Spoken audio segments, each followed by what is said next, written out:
Inside Ag on KTVB is sponsored by the Idaho Farm Bureau Federation, empowering Idaho agriculture. We are now just one day away from a sad anniversary, 50 years since the Teton Dam collapsed in southeastern Idaho. For most Idahoans, the collapse is remembered for the wall of water that swept through eastern Idaho. For countless people living in that area, their homes had to be rebuilt as all their things were washed away. For farmers, crops were destroyed and livestock were lost, tens of thousands. So as we mark 50 years since the collapse, in today's Inside Ag, Hunter Funk looks back at the agricultural cost of Idaho's most devastating flood. This is some beautiful part of the United States. And when you look at this, why is it beautiful? Because of water. And water under control is the greatest asset and the greatest resource we have. Water can provide us with recreation, and it can transform the barren earth into fertile cropland. Water is what built eastern Idaho. It turned high desert into fields of potatoes, sugar beets, wheat, and hay, which is why the Teton Dam was built with farmers in mind. Supporters said it would provide supplemental water for more than 100,000 acres of farmland. And for decades, many farmers believed the Teton Dam would help secure that future. Support for Teton was based on three major claims: that it would provide benefits from irrigation, flood control, and recreation.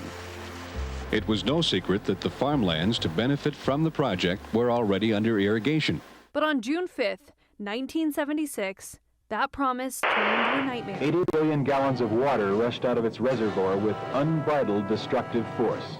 The rampaging water crashed against the river channels, then rushed across the fertile upper Snake River Valley toward the small farming communities of Sugar City and Rexburg. The flood surged through the area. The water touched nearly 300 square miles of land, including more than 100,000 acres of agricultural ground. Fields disappeared under mud, sand, rock, and debris. Once been some of the most fertile farmland in Idaho was now barren and desolate. Almost 1/3 of the affected farmland had its rich topsoil washed away down to bedrock. It would be a long time before Idaho potatoes or anything else would grow on this land. In some areas directly below the dam, farmland was buried under 10 to 15 feet of gravel. Farm machinery was swept away.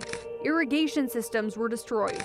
Barns, fences, and outbuildings vanished, and livestock losses were staggering. You could see the cattle trying to get away from it. The livestock losses will be high. Entire herds of cows and sheep are washed away.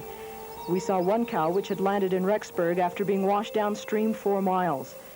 The owner of that cow, Brent Barris, was out in his beet field when the warning came. He and his family got out, but he lost most of his stock. Estimates show between 13,000 and 20,000 livestock were lost. For many farmers, the damage went beyond what the flood took. They also lost the future water storage that they had counted on from that dam. Afterward, the federal government stepped in to help with some financial aid, but money couldn't replace the years of work. Some farms never returned, and some even left the area saying it was a hopeless cause. Others spent years rebuilding homes, barns, and irrigation systems. Well, we're pioneer stock and we're going to try to rebuild it.